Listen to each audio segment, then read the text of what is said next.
ছোট হয়ে গেছো আজ, আমার টুটিল সব লাজ। যত বড় হও তুমি তো মৃত্যুর চেয়ে বড় নও, আমি মৃত্যু চেয়ে বড়। এই শেষ কথা বলে যাব আমি চলে। ডাইনিং টেবিলের একটা চেয়ার বছর দুয়েক ফাঁকাই থাকে। মায়ের আঁচল টেনে শেষ 938টা দিন কেউ বলে না, মা খিদে পেয়েছে, খেতে দাও। সে বছর তাতান তার মা বাবাকে কথা দিয়েছিল তাদের অবর্তমানে তাদের স্মরণে বাড়ির বাগানে সৌধ স্থাপন করবে। ঠিক কয়েকটা দিন পরেই মায়ের কোলে মাথা রাখল তাতান। তবে মাকে আগের মতন জড়িয়ে ধরল না। নিজের লেখা গান কবিতাগুলো মাকে নিজের মুখে আর শোনানো হলো না। 27 বছরের ঠিক 15টা দিন আগে হঠাৎ থেমে গেল তরুণ প্রজন্মের উদীয়মান সঙ্গীত শিল্পীর হৃৎপিণ্ডের ছন্দটা। মা বাবা আত্মীয় পরিজনদের চোখের জলে ভাসিয়ে না ফেরার দেশে পাড়ি দিল শার্নব বাগচি, সঙ্গীত জগতে যিনি সেটান তাতান নামেই পরিচিত। হলদেটে বিবর্ণ নিথর মানব শরীরের তাপমাত্রার পারদ তখন ক্রমশ নিম্নগামী। একমাত্র সন্তানকে হারিয়ে মায়ের কোল জুড়ে শুধুই হাহাকার। মা ডাকটা যেন আজও কানে বাজে। মা সাড়াও দেয়, তবে মায়ের উত্তর শোনার মতো আজ আর কেউ নেই। সত্যি কি নেই? একমাত্র সন্তানকে হারিয়ে কেমন আছেন অরণ্য শহরের শিল্পী মানব বাগচি ও তাঁর স্ত্রী পেশায় শিক্ষিকা স্থিতা পাল বাগচি? কিভাবে সামলেছেন পুত্র শোক? তাদের কথায় মা বাবার একমাত্র অবলম্বন ছিল তাতান, তাই তাকে ছাড়া বেঁচে থাকার অভিনয়টা বেশি কঠিন হয়ে পড়ত। যুগালে তাই ঠিক করেন তাতানকে নিয়েই বেঁচে থাকবেন, অন্তত বেঁচে থাকার চেষ্টাটুকু চালিয়ে যাবেন। ছোট থেকেই সঙ্গীতের প্রতি তাতানের প্রবল অনুরাগ। এমনই শীতের দিনগুলোতে আধো আধো স্বরে বলতো দুদু এব গাং, অর্থাৎ ফিডিং বটল মুখে দিয়ে গায়ে লেপ চাপিয়ে ছড়ার গান শুনতে শুনতে সে ঘুমোবে। ছোট থেকেই সুর শুনে বড় হওয়া ছেলেটা মাত্র 5.5 বছর বয়সে ঝাড়গ্রাম মেলা যুব উৎসবে সঙ্গীত প্রতিযোগিতায় প্রথম হয়। সঙ্গীত শিক্ষার তখন সবে শুরু। শক্তি ব্যানার্জির কাছে প্রথম হাতে খড়ি, তারপর নূপুর শতপথীর কাছেও তালিম নিত তাতান।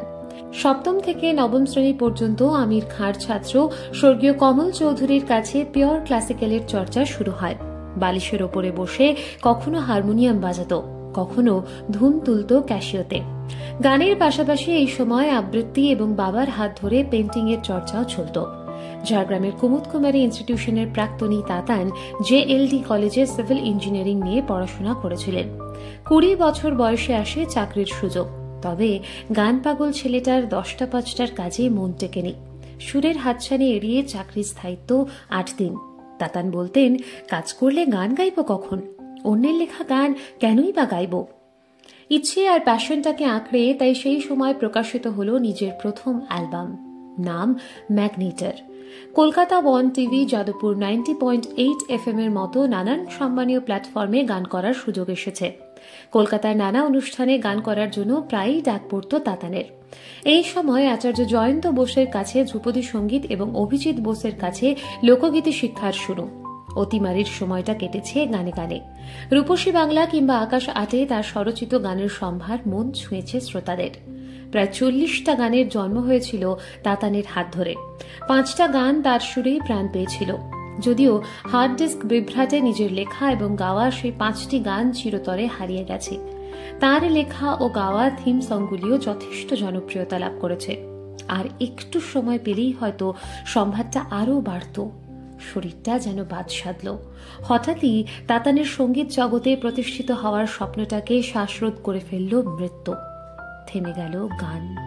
স্তব্ধতা, শুধুই স্তব্ধতা। নীরবতার মাঝেই আজও তাতানের গান শোনেন তার বাবা মা। চলে যাওয়ার পর বেশ কিছুটা সময় লেগেছিল নিজেদের সামলে নিতে। মাঝে মধ্যেই মনে পড়ত তাতানের দেওয়া শেষ কথাটা, স্মৃতিসৌধের ভাবনা। তাতান আজ অনেক দূরে, তবে তার ভাবনার হাত ধরেই মা বাবা ভেবেছেন তাতানকে ফিরিয়ে আনার কথা। নিজের হাতেই শুরু করতে চেয়েছিলেন ছেলের মূর্তি গড়ার কাজটা, তবে পারেননি মানব। হাত কেঁপেছে, চোখ ভিজেছে। সেই সময় হঠাৎই সমাজ মাধ্যমে সুবিমল দাসের সঙ্গে আলাপ হয়। সিলিকনের মূর্তি বানিয়ে কারোর মা, কারোর বাবা, কারোর স্বামী বা স্ত্রীকে আবার ফিরিয়ে দিয়েছেন এই বিশিষ্ট শিল্পী। তাই তার কাছেই ছুটে যান স্থিতা মানব। কাজটা ভীষণ কঠিন। সন্তানহারা মা বাবার কাছে তাতানকে ফিরিয়ে দিতে হবে। অবিকল একই রকম, সেই চোখ, সেই মুখ, হাতে গিটার, পায়ে শু, পরনে প্রিয় কালো শার্টটা, এমনকি চোখের কালো চশমাটাও। শিল্পী সুবিমলও কোনো খোঁজ রাখেননি। প্রাণটুকু বাদে অবিকল তাতানকে ফিরিয়ে দিয়েছেন স্থিতা মানবের কাছে। ঝাড়গ্রামের বাড়িতে ছেলের ব্যবহার্য ও পছন্দের সব সরঞ্জামের পসরা দিয়ে গড়ে তুলেছেন তাতানের ঘর, যার পোশাকি নাম তাতানের সিলিকন মিউজিয়াম। একদিন এক কথায় ওর সাথে ওর মায়ের কথা হচ্ছিল, তখন ওর মা বলেছিল যে আমরা তো বেশি দিন নেই। ও মুখ থেকে কথাটা কেড়ে নিয়ে বলল, তোমরা মারা গেলে বাগানে তোমাদের কবর দেব আর তোমাদের মূর্তি বসাবো। তো সেই কথাটা ও চলে যাওয়ার পরে আমাদের ভীষণভাবেই হন্ট করে, এবং ওর এই যে একটা সুপ্ত ইচ্ছে, সেটাকে প্রতিষ্ঠা করার জন্যই আমরা এই চিন্তা ভাবনা করেছি। চলে যাওয়ার পর ইউটিউবে প্রকাশিত হয়েছে তাতানের গাওয়া 108টি গান। 2023 সালে কলকাতা বইমেলায় তার প্রথম কাব্যগ্রন্থ প্রকাশিত হয়, এক নিঃশব্দ ঘাতক যাপন। ডায়েরির পাতায় অজস্র কবিতা, সেখান থেকেই আরও একটি প্রকাশনার কাজ চলছে। বাড়িতে অবস্থিত জঙ্গলমহল ক্রাফট হাব থেকেই অল্প সময়ে 20টিরও বেশি বই বিক্রি হয়েছে। শিল্পী ও শিল্পজীবন বড় সংক্ষিপ্ত। ইতিহাসের পাতা উল্টালে অনায়াসেই চোখে পড়ে যে শিল্পী প্রাণের অকালে ঝরে পড়াটাই ইতিহাস, পার্থিব প্রাচুর্য নয়। তাতান চেয়েছিল গান দিয়ে আপামর জনসাধারণের মনের খুব কাছাকাছি থাকতে। পরিস্থিতি সে সুযোগ তাকে দেয়নি, তবে যা দিয়েছে তার হিসেবটাও অনেক। বাবা মা একযোগে আজও তাতানের অপূর্ণ স্বপ্নগুলোকে কল্পনা থেকে হাত ধরে বাস্তবে নিয়ে আসেন। চলে যাওয়ার পর তাতানকে ঘিরে টেলিভিশনের বিভিন্ন রিয়েলিটি শোর জনপ্রিয়তা বাবা মাকে বুঝিয়ে দেয় তাদের তাতান আজও ফুরিয়ে যায়নি। শার্ণব ও তার সৃষ্টির গভীরতা অসীম। আমাদের মতো করে যেভাবে জীবন চলে, তিনজনে চলতো, আজও সেভাবেই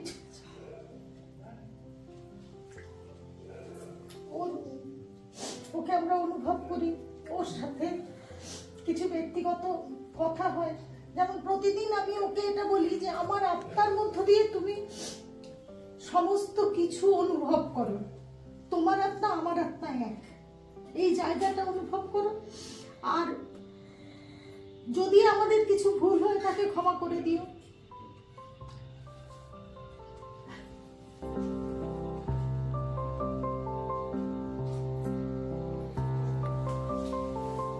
সারাদিনের নানান কাজ সামলে নিজেদের পেশার খেয়াল রেখে দিনের বেশ খানিকটা সময় তুলে রাখেন ছেলের জন্য। তারা বিশ্বাস করেন তাদের ছেলেটার আজও অনেক কিছু বলার আছে। মায়ের মন আজও শুনতে পায় খিদে পেটে ছেলের ডাক, মা খেতে দাও। এই ডাক অস্বীকার করার ক্ষমতা মায়ের নেই। নিজের হাতে প্রতিদিন ছেলেকে খাবার বেড়ে দেন। থাকে ছেলের পছন্দের নানান পদ, ছেলের চুল আঁচড়ে দেওয়া, মুখ মুছিয়ে দেওয়া, ছেলেকে বুকে টেনে আদরে ভরিয়ে দেওয়ার মতো নানান অভ্যেসেই ছেলেকে অনুভব করেন স্থিতা। প্রতিদিন সন্ধ্যেবেলা বা রাত্রে আমাদের যখন অবসরের সময়, সেই সময়টা ওর কাছে আসি আমরা, এবং আসার পরে আমরা এটা অনুভব করি যে তাতান আমাদের ছেড়ে চলে যায়নি, বা আমাদের সঙ্গে ওর কোনো দূরত্ব এখনো নেই। এই একটা সময় ওকে আমরা ভীষণ কাছ থেকে, শুধু আমরা তিনজন যে ফ্যামিলি মেম্বার, সেটা ভীষণভাবে অনুভূত হয় যে তখনও ছিল, এখনো আছে। চলে গেছে এই চিন্তাটা আজও আমার মধ্যে কিন্তু নেই। আর এই রুমটাতে ওর সারা জীবনের যে পরিশ্রম, সে ছোটবেলায় স্টিল এক্সপ্রেসে ওকে ছাড়তে যাওয়ার সময় 1 ঘন্টা গান রেওয়াজ করিয়ে বেরোতাম, আর বড় হয়ে দেখেছি আচার্য জয়ন্ত বোসের গান গাইতে গিয়ে 2 ঘন্টা এসির মধ্যে দরদর করে ঘামছে। ওর 8 বছর 9 বছর ধরে নিরন্তর লিখে চলা, ওর ছবি আঁকা, সব কিছুকে ওর সাথে রেখে দিয়েছি। বাবাও প্রতিদিন নিয়ম করে ক্রাফট হাবের খবর দেন ছেলেকে। প্রতিদিন লোকজনের আনাগোনা, তাতানের কাছে কিছুটা সময় বসা, সবটুকু যেন তার মন ভালো করার ওষুধ। ফার্স্ট ফ্লোরে ওনার ছেলের একটা মিউজিয়াম কাইন্ড অফ জিনিস আমাদের ঘুরে দেখালেন, যেটাতে আমি পার্সোনালি খুবই ইমোশনাল হয়ে গেছি দেখার পরে। কারণ এরকম জিনিস দেখা যায় না জেনারেলি এখনকার দিনে। এবং যখন স্পেশালি ওনার ছেলের গলায় যে গানগুলো আমি শুনছিলাম, তখন আমার কাছেরই প্রচণ্ড নিজেরই হার্ট ব্রেকিং হচ্ছিল ব্যাপারটা। যাই হোক, একটা আলাদা একটা ইমোশনাল ফিলিংস নিয়ে ফেরত চলে যাচ্ছি। আবার যদি কখনো আসি, আমি তো আবার নিশ্চয়ই কখনো এখানে আবার আসবো। তাতান ভালোবাসতেন তুলির টানে ছবি আঁকতে। কখনো সময় পেলে হেসেলেও টুকিটাকি আনাগোনা লেগে থাকত। অসম্ভব ভালো বিরিয়ানি বানাতেন। বাবা মা বোঝেন, তাতান খুশি হয়, হাসে। মনে মনে মা বাবার সঙ্গে তাতান আজও অনেক কথা বলেন। গিটার হাতে আজও তাতান গান করেন। আমার এই যে সমস্ত শিল্পকর্ম এখানে আছে ছড়ানো, ওই সব কাজগুলোতে আমাকে সমান তালে সহযোগিতা করত। এবং বাইরে একটা পেন্টিং আছে, এক রাতে আমি আর তাতান দুজন মিলে পেন্টিংটা করেছিলাম, M.A. হোসেনের স্টাইলে ঘোড়া। স্থিতামানও প্রতিনিয়ত অনুভব করেন তাতানকে। আসলে টেলিপ্যাথি বলে যদি সত্যিই কিছু হয়, তাহলে নারীর টানের চেয়ে বড় সত্যি আর কিছু নয়। দমকা হাওয়া গুমোট দিলগুলো পারবে কি সহৃদয়ে গ্রহণ করতে, আপন করতে? আমাকে দোষী করতেই পারো, নিজেকে দেখো নিজের ধাঁচে। তার আগে